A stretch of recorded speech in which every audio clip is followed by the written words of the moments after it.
Hello, everyone. My name is Claire, and I'm an educator for Husqvarna Viking. And welcome to our So What Happens Live. Today, we're diving into the world of embellishment with a focus on the 4 millimeter mini bead foot from Husqvarna Viking. So, if you love adding intricate details to your project, this is the tool for you. So stay with me for the next 15 minutes and I will explore its features and demonstrate how to use it on your sewing machine. And if you have any questions, feel free to drop them in the comments and we'll be there to answer them. I have Meredith helping me out who will be just giving your questions to me as we go on live with the subject. So let's begin reviewing the mini bead foot, and I'm going to start by showing you what the foot looks like. So let me just, sorry, the camera just, there we go. So this is what the foot looks like in the packaging when you will find it. It is for 4 millimeter string pearls or beads. I'm going to be demoing on the Designer Epic 3, but the foot is compatible with most of our machines, with the exception of the Emerald series, the Eden Rose, Tribute, and Onyx. So going back here, it's a see-through because you want to see underneath, and it makes it really difficult for me to show you here. But you see, underneath it has this groove, and this is where you'll be positioning your string beads or pearls. So just as an example here. And so this is the groove that will be able to really position the string of beads securely, and you'll be able to stitch them onto your project with the sewing machine. So I'm just going to snap it on. Just gonna redo the focus here. Sorry about that. So I'm going to snap it onto my sewing machine. As simple as that. Now, for this project, I have a universal needle on my sewing machine, but it really depends on what fabric you'll be using your string.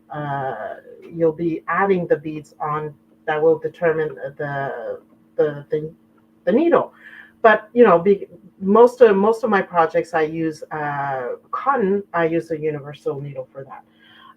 For the threads for this demo, I have white cotton thread in the on the top thread and in the bobbin.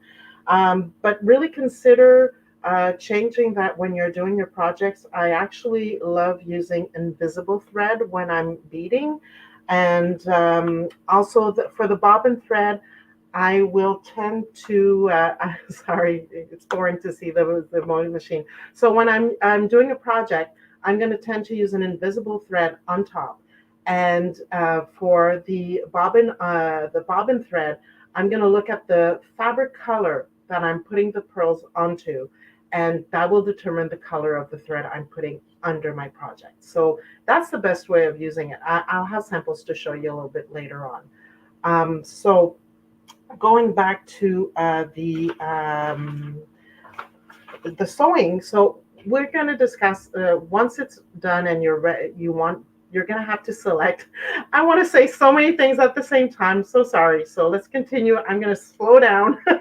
So you're going to want to have a specific stitch to be able to secure your beads onto your project. So the best one to find, there are actually two stitches that you can use. One of them is the heirloom applique stitch, and the second one is the zigzag stitch. So if you don't have the heirloom stitch, then go with the zigzag, and it's actually perfect. If you have an option of both, I tend to say if you want to do a straight line with your string of beads, then go with the heirloom. But if you want to create a design and add curves to your string of beads, then I would definitely go with the zigzag because it's easier to maneuver using that stitch. So I'm going to show you some samples of the stitches so you understand. And here they are. So this first one here is actually, and I'm going to bring this just a little bit closer there. So you see, I'm just going to because I have big fingers, so I'm just going to use this here. So this one here is the heirloom stitch. So it does one stitch on the side, one stitch over, comes back again, moves to the forward and goes back again over. I purposely used a black thread so you can see exactly what it does. All right. And so, and this one here is actually the zigzag stitch. So it really goes across, back, across, back, across, back. So this one, as I said, is really cool when you want to do uh, circular or curves in your movement. The zigzag stitch will allow you to do that, and you won't be afraid of damaging your needles or hitting a pearl. So that's the reason. Now, back to this, you'll see I've written my notes down here so you can see them. For the selection of your stitch, you will have to play around with it because you're going to, for example, here for the applique stitch, because my pearls are 4 millimeter, I've actually had the width of my stitch is 4 millimeter.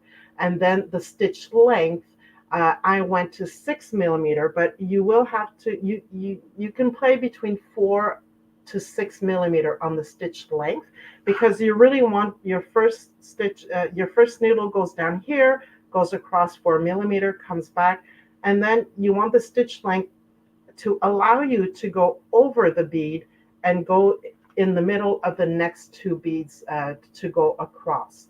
So that's why it's important to do some tests with a piece of fabric beside your project, just to make sure that you have the right dimension so that it goes over the pearls.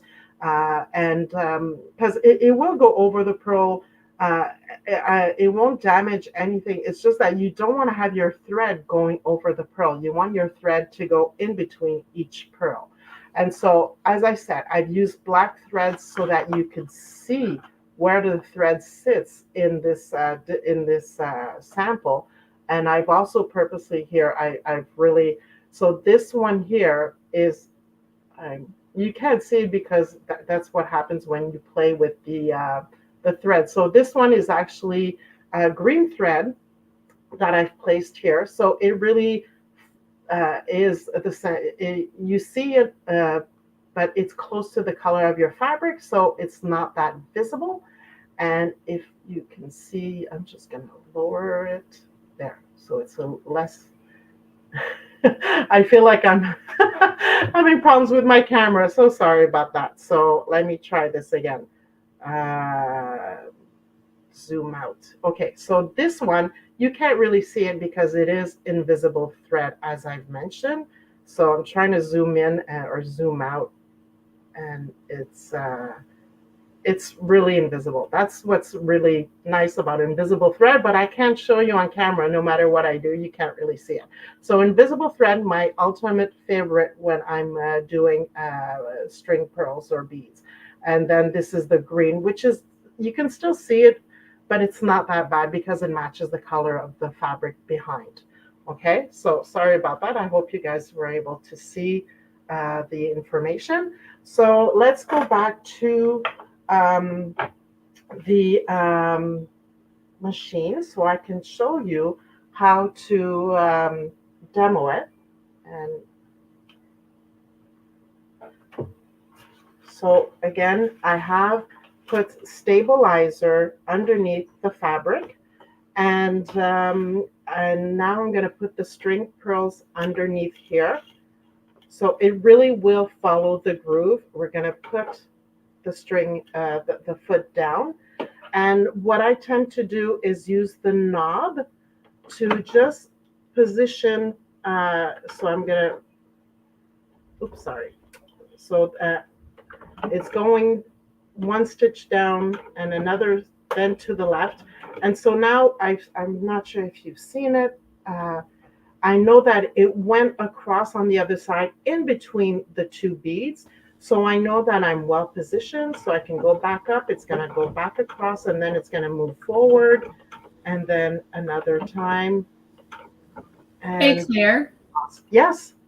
Before you keep going, it looks like your camera might be about to die, the one that is on the presser foot right now. I'm not sure I if you know. have. Okay. Yes. Yeah, no, I did see it, and it's got. I just wanted to do this for the demo on this camera. It's Okay. Murphy's Law. Perfect. I checked before and it was full, so there. So now we're actually sewing, and it is going in between each, and the thread is going in between each pearl, each bead, and it's just perfect. So that's actually as simple as that. This is how you sew. And so here, I'm actually going to move to the other camera here and show you close up. So I used white thread. I was hoping that it would be visible. But you see, actually, it's a good example because I've taken dark beads and with white threads, and I'm not doing well. Oh, there we go. And so you can hardly see the white thread, even though it's dark beads, because it really does sit beside the beads. And there, I did it. Just need to concentrate. So the thread is really sitting, nesting between the beads, so you can hardly see it. Of course, invisible thread would be best in this instance, but you can see how simple it is to sew onto your fabric.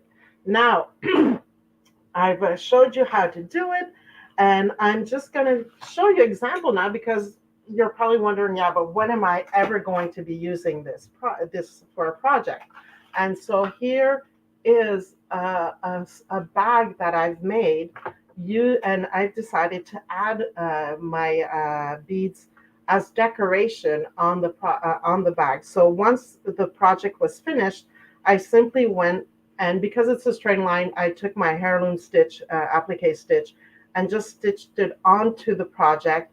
And it really just adds an element of, I just find it really cute. So I love adding it as, even if you have a jean jacket, you can add it over a section of the seams onto this bag. Here is a good example. So once you start, you really get good ideas on where to put your string beads. It is really simple. So quick reminders, tips to help you when you are making your projects using the string beads. First thing is always use stabilizer, because I personally, it's like listen to what I say, not what I do. Because when I did the bag, I forgot to put the stabilizer underneath, and it does pucker. So I had to unstitch all of that section and do it again using stabilizer, because it really does help secure it and have a nice finish. Always do a test onto a separate piece of fabric to adjust the length to make sure that the threads are really nested in between your beads and not over them. And those are really the two, sample, stabilizer, and adjust the length to make sure that it sits in the right place in your string of beads. So that's my little 15 minutes on my one of my favorite foot for just adding a little bit of decoration onto any project. It's so simple to do. And so thank you for joining me today. I don't know, Meredith, if there were any questions before I have a few other things to say, but are there any questions, Meredith? No questions so far, but while you give those last couple announcements, if anybody has them, they can definitely still send them in. Okay, great.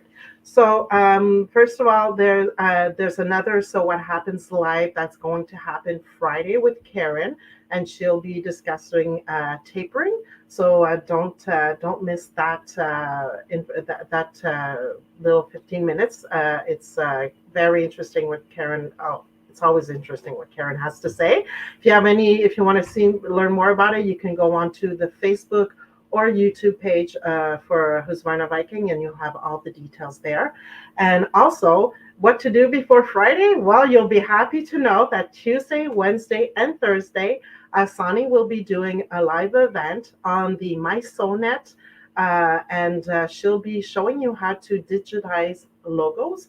And so that's at 11 o'clock Central, 12 o'clock Eastern, and 9 o'clock Pacific time. So don't miss that. Tuesday, Wednesday, Thursday, Sani will be showing us how to digitize logos on the MySonet. And again, if you need any, if you want to know where that is, just go on to MySonet, either Facebook or YouTube, the Facebook page or the YouTube channel, and you'll find all the details there. So that's it for now. If there are there any other questions, Meredith, that were added during that? No, nothing has come in. Okay, great. So thank you very much for watching, and keep on sewing beautiful projects. Thank you.